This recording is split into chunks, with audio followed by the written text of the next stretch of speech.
Man, this movie's actually pretty good when you don't have film Twitter consistently trying to tell you that this movie is the worst movie ever made for some reason. Hello, ladies and gentlemen, and welcome back to yet another review. Today, we'll be doing a review for Deadpool and Wolverine, the highly anticipated new MCU movie, the introduction of Deadpool to the MCU, the return of Hugh Jackman. It's all crazy. Now, before I get started, make sure you leave a like and subscribe. I'd really appreciate that. Here's my quick non-spoiler review, and then we're gonna get into spoilers. My non-spoiler review is that this movie's really fun. I had a fun time. It does have issues, specifically with story structure, but besides that, for 2 hours, I had fun. It's a Deadpool movie. The chemistry between Ryan Reynolds and Hugh Jackman is great. It's action-packed, and once again, cannot stress this enough, it's fun. So go check it out, and if you want my opinion on spoilers, come back to this video. And yeah, so this is your spoiler warning. About to get into spoilers. Ready? Okay, so cameos. Oh my god, Henry Cavill, a version of Wolverine. That was crazy. Chris Evans returning as Johnny Storm this time. That was funny. And then we got Jennifer Garner returning as Elektra. We got Wesley Snipes as Blade. We got Channing Tatum as Gambit, the thing that never happened, but now it's here. This is a Deadpool movie and a great introduction to the MCU. He breaks the fourth wall. There's a lot of meta jokes. There are jokes that, like, if you are in the know of it all, like if you're like me or just like a nerd in general that knows a lot about the movie production and the history about the the movies and stuff like that, and some even like celebrity relationships, you appreciate these jokes. Like the joke with like Channing Tatum being Gambit in this movie, right? For a lot of people, it's like, oh, a famous person, Channing Tatum, okay, he's this character, Gambit. But like the biggest layer to it all is that he was supposed to be Gambit like 10 years or even more than that ago, and then that project never happened. And they do a lot of great things with playing those jokes. He's just standing there, he's like, man, a lot of us would have gotten the chance to like save the world or something like that. And I really love that. In terms of cameos, I think they're all fun. I've said this before, where no cameos will ever top the No Way Home cameos for me. That's when I reached my cameo peak. I don't care about anything else. I've seen 3 Spider-Man on screen together. That's all I wanted to see, and I saw that. That is where my cameo peak reached, right? And this movie does not change that. Saw some familiar faces, went, oh, that's interesting. But again, it's not No Way Home. No Way Home just, I think No Way Home did it the best because it introduced the 2 Spider-Man to Tom Holland, like Tobey Maguire and Andrew Garfield. And then there were like actual characters in the story. Here like the cameos are characters, but again, it's not done as well as No Way Home. I think in terms of cameos, like surprisingly, yeah, going back to Channing Tatum, I think he kind of like stole the show. He was the funniest of them all. Like all of them were funny, but he was the funniest of them all. And I did like the Jennifer Garner joke where they were like, oh, there used to be a Daredevil and he's dead. And she was just kind of like, whatever. And again, that's an extra layer because Jennifer used to be married to Ben Affleck, and she was his Elektra, and he was Daredevil. So there's a lot of meta humor in here. This movie, like I said, it's action-packed. It's so much fun. The action is brutal. It's violent. They don't hold back. People were like, oh, rated R. Are Disney gonna hold back? Are Disney even gonna make Deadpool rated R? Which I don't even know why people were thinking that. Like, that's his whole thing. Like you can't not make him rated R. Like, you would have to be really stupid as an executive to be like, all right, we got to tone him down for our brand. No, just like make him rated R, and they did. And he curses a lot and he kills a lot of people, and it's very bloody. The fights between Deadpool and Wolverine are really cool because they just regenerate. So it's literally them just stabbing each other for a long period of time and just finding creative ways to stab each other, but like they heal. In terms of this movie being action-packed and super violent, there's a great sequence towards the end, this like one take with Wolverine and Deadpool just mowing down a bunch of different versions of Deadpool. That was really fun. I think that was filmed in a really fun way. I think this movie visually could have looked better. I love the mustard and ketchup combos that Deadpool and Wolverine have. I think both of their costumes look really awesome. They were vibrant and cool to look at. It is unfortunate that this movie takes place majority in like a wasteland in the void with Elias, the thing from Loki and stuff. It's unfortunate that this movie takes place there because it's not the most visually appealing thing, or maybe they could have made it more visually appealing looking, but it's not.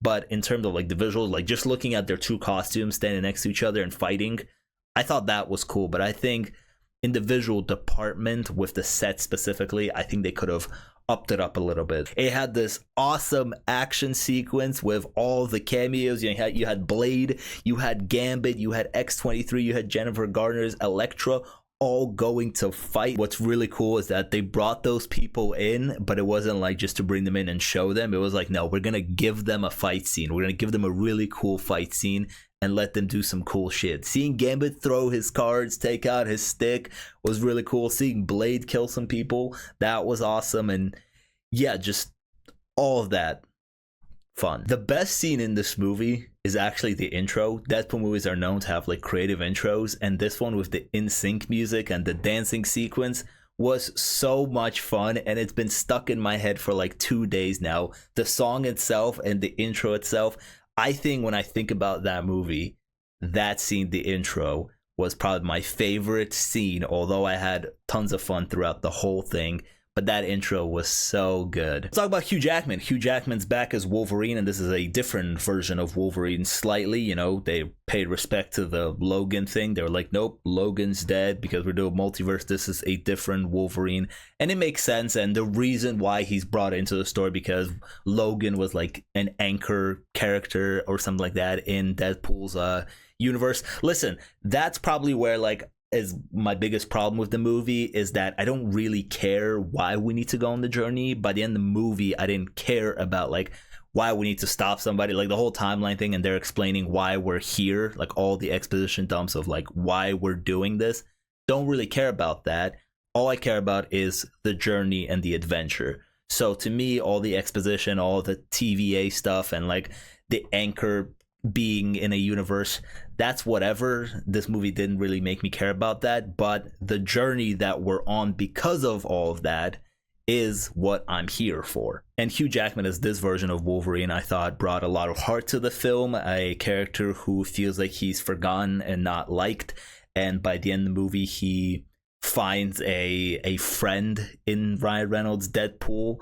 And yeah, I thought he brought a lot of heart and emotion, and that worked very well with Ryan Reynolds' wackiness and all his jokes and all his humor. Ryan Reynolds is great as always in this movie. Something that I don't think Ryan Reynolds gets enough credit for with Deadpool is there is times when he can get serious with Deadpool, and those moments I think really hit, and there are a couple moments in this movie with that. I do remember in Deadpool 2 specifically, there was an afterlife sequence towards the end of the film where he was, you know, talking to his dead girlfriend, how he's ready to die and join her in heaven or whatever.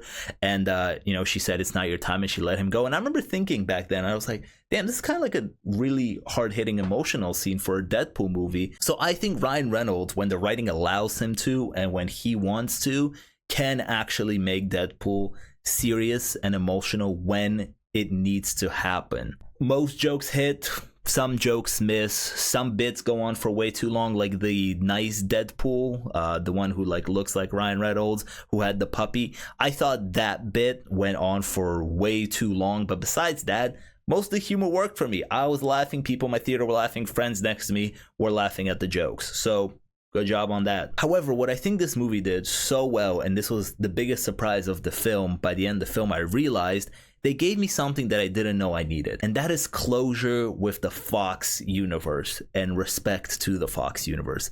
As the end credits rolled and they had that Green Day song and they had all the behind the scenes footages, you realize there at the end, it's like, yeah, wow. This was really a love letter to the Fox universe and to everything that it did for the superhero genre in terms of film. And Ryan Reynolds, if you look at his Instagram, has written letters now about how, yeah, this movie is about paying respect to that. And I love that. I love that for the fact of, you know, you think about the Fox universe towards the end of it, had a lot of misses, had some hits, but a lot of misses. Deadpool being one of the hits that they had. But, you know, it started to die off, and the MCU was at its peak. It was doing great stuff. So the Fox universe was getting clowned on because it wasn't doing great, while the MCU was doing great, you know? In that mix somewhere, I think we all forgot about what the Fox universe did for superhero movies. like the MCU, I think wouldn't exist without the Fox universe and what they did in the early 2000s. I mean, some could make an argument that this whole superhero genre movie thing started with the success of X-Men. I mean, it did in the early 2000s. X-Men, X2, Sony with, Tobey Maguire Spider-Man, that plays a huge role in it too. But the X-Men, showed us that, wow, yeah, these superhero movies can actually be great. And, in that early 2000 stage, Fox made a lot of stuff. When you look back on it now, it's not the best, sure. But I remember as a kid, I loved, the X-Men movies were good. But, like, if you look back on, like, the Fantastic Four movies, the two Fantastic Four movies that they made, not the best. But I remember as a kid when I was watching them, I was like, this is great. This is awesome. And again, I think in kind of the end of the Fox universe days, we all kind of forgot how it used to be the king of it all, and then the MCU obviously took over, and then it consumed the Fox universe. And this movie, pokes a lot of fun at Disney and Fox and superhero movies in general. Yeah, they're making jokes, but it's all in good fun. But it's also, to show love and respect for the Fox universe. And that's something that really, when I left the theater, I was like, damn, I didn't know I needed that, actually. I think the end credits was actually the part that got me the most emotional because, yeah, just seeing all the behind-the-scenes stuff and footage from the early 2000s movies just hit me with a lot of nostalgia. And they were the ones that, like, held it down for the early 2000s before the MCU took over. Yeah, we should pay a little more respect to them. I've said this before, Shawn Levy for me makes really fun films that a lot of people can enjoy. He's a director who makes 7.5 out of 10 rated films. I mean, look at his filmography. He's got Night at the Museum in there. He's got Free Guy in there, which I thought was really fun. He's got The Atom Project, the Netflix film, which again, I thought was really fun. These are movies that I consider like 7 to 7.5 out of 10 films that are just fun. When they gave the keys to Shawn Levy, I thought, hey, this is a great pick. Deadpool's supposed to be fun, and Shawn can make fun movies. And after watching this movie, I can confirm that this is, like a Shawn Levy movie. I would say a 7.5 out of 10 fun film that a lot of people have enjoyed. I mean, just look at the numbers of this movie is making. I was in a packed theater. Everybody was dying laughing. Again, some people on film Twitter are going to be very upset. They have already been very upset about it. But for majority, I think people have really enjoyed this movie. And I think this is another successful Deadpool movie. I mean, that's obvious. This movie's already made like 300 million just in the opening weekend alone. Like, that's going crazy. I think I may like this movie more than Deadpool 2. I wasn't super high on Deadpool 2. Again, where I think the problems with this movie is the villain, Nova. She wasn't great. I mean, the actress who plays her, she was great, but like the character itself, I think just was written as like a bad guy. We went back to one of those MCU bad guys who we just got to take out, you know what I mean? And then you got Paradox in here, Matthew McFadden, Tom from Succession. Shout out to you. He was there too, causing some chaos. And, they had to stop some multiversal machine. Whatever. You know what I mean? Whatever. Don't care about that. Deadpool cares about his universe. That this movie really didn't do a great job of making me care why he should stop this universe from being erased. I know he keeps saying it's his friends and family. I guess by that extent, I care a little bit. But again, at the end of the day, for me, it was about the journey, you know what I mean? And not the destination. I don't know where we go from here. With Deadpool specifically, I mean, the MCU over San Diego Comic-Con has announced some insane stuff, like a certain Robert Downey Jr. coming back to play Doom. I don't know where we go next with this Deadpool thing. I kind of hope that Deadpool is just in his own fourth wall breaking space. I know a lot of fans might want to see him team up with the Avengers and whatever, but I kind of want him to stay in his own pocket, and like the Deadpool stuff is its own stuff. Maybe he'll run into the Avengers in his own way. I don't really want to see him in like an Avengers movie. What I'm trying to say is I would really welcome seeing Avengers in a Deadpool movie than Deadpool in an Avengers movie. You know what I mean? Like if you want to put Deadpool and team him up with other characters, bring them to his world, to his movie, like Deadpool 4, Deadpool 5, whatever. Don't take him out and bring him into Avengers 5 or 6. This movie was fun. And again, that's all I wanted it to be. So let me know down in the comments, what did you think about Deadpool and Wolverine?